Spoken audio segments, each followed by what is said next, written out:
एक समय की बात है, रामपुर नाम के एक शहर में राजा राम सिंह का राज हुआ करता था। वो हमेशा अपनी जनता के हित में कार्य किया करते थे। वहाँ की प्रजा बहुत खुश रहती थी। एक दिन गिद्ध आकाश में भूतिया पेड़ के बीज लेकर उड़ रहा था। जैसे ही गिद्ध रामपुर पहुँचा तो उसके मुंह से भूतिया बीज रामपुर के बीचों बीच गिर गया। बीज भूतिया था, इसलिए अगले ही दिन वो पौधा बन गया। वहाँ के स्थानीय निवासियों ने जब पौधे को देखा तो हैरान रह गए, क्योंकि पौधे का रंग काला था। बाद में लोगों ने आपस में चर्चा की और यह समझा कि खेत में उगने वाला कोई घासपात या वनस्पति होगी। दूसरे दिन वो पौधा काफी बड़ा हो गया।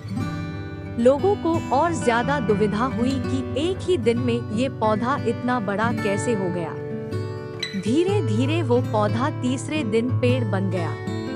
समय बिता और लोग भी तेजी से बढ़ने वाले पौधे के बारे में सोच कर परेशान हो रहे थे। वो इस मामले को राजा के पास लेकर गए। ऐसे जादुई पौधे के बारे में पता चलते ही राजा तुरंत उस जगह पर पहुंच गए। राजा को जैसे ही पता चला कि एक काले रंग का पौधा 3 दिन में पेड़ बना है, तो वो भी उस पेड़ को हैरानी से देखने लगे। राजा उस पेड़ के पास चौथे दिन पहुंचे थे और तब तक पेड़ और बड़ा हो चुका था। वो इतनी तेजी से फैला था कि किसी को यकीन ही नहीं हो रहा था।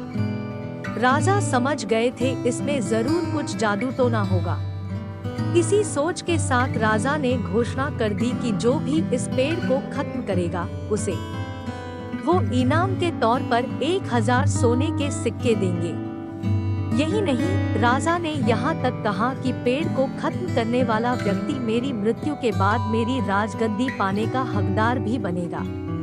इतनी बड़ी घोषणा सुनने के बाद हर कोई पेड़ खत्म करने के लिए अपना दिमाग लगाने लगा। राजा के सारे चतुर मंत्रियों ने भी तरकीब लगाई, लेकिन पेड़ को कोई भी नष्ट नहीं कर पाया। किसी ने पेड़ के आसपास आग लगवाई तो एक मंत्री ने उस भूतिया पेड़ को हाथियों तक से खिंचवाया, लेकिन पेड़ को कुछ भी न हुआ। अब लोगों के मन में डर बैठ गया और उन्हें लगा कि पक्का यह ऐसा वैसा नहीं बल्कि भूतिया पेड़ है। तभी उस गांव के एक समझदार व्यक्ति को राजा की घोषणा का पता लगा। जानकारी मिलते ही वह अपने गुरु के पास भूतिया पेड़ से जुड़े रहस्य को जानने के लिए पहुंच गया। गुरु जी ने अपनी ध्यान की शक्ति को एकत्र करके देखा और उससे पूछा, क्या तुम पेड़ को खत्म करना चाहते हो? समझदार व्यक्ति ने जवाब दिया, हाँ गुरु जी। सब उससे परेशान हैं। गुरु जी ने बताया कि उसे खत्म करने का एक ही तरीका है। इसके लिए तुम्हें उस पेड़ के आसपास नमक डालना होगा। इस तरकीब के बारे में जानते ही वो व्यक्ति तेजी से राजा के पास गया और कहा कि इस पेड़ के आसपास आपको नमक डलवाना होगा। ऐसा करने पर ही यह पेड़ खत्म होगा। राजा ने अपने सैनिकों को ठीक ऐसा ही करने को कहा।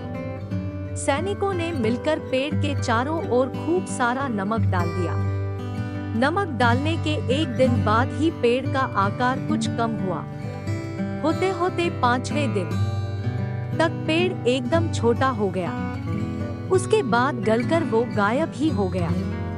उस व्यक्ति की तरकीब काम कर गई और राजा ने खुश होकर उसे इनाम की 1000 सोने की मोहर पहले दी। उसके बाद एक पत्र दिया जिसमें लिखा था कि वो राजा के मरने के बाद उनकी गद्दी को संभालेगा। वो समझदार व्यक्ति खुश होकर अपने घर चला गया। तो दोस्तों, आज की सीख है, ऐसी कोई मुसीबत नहीं होती जिसका समाधान न किया जा सके। जरूरत है तो बस धैर्य और समझदारी की।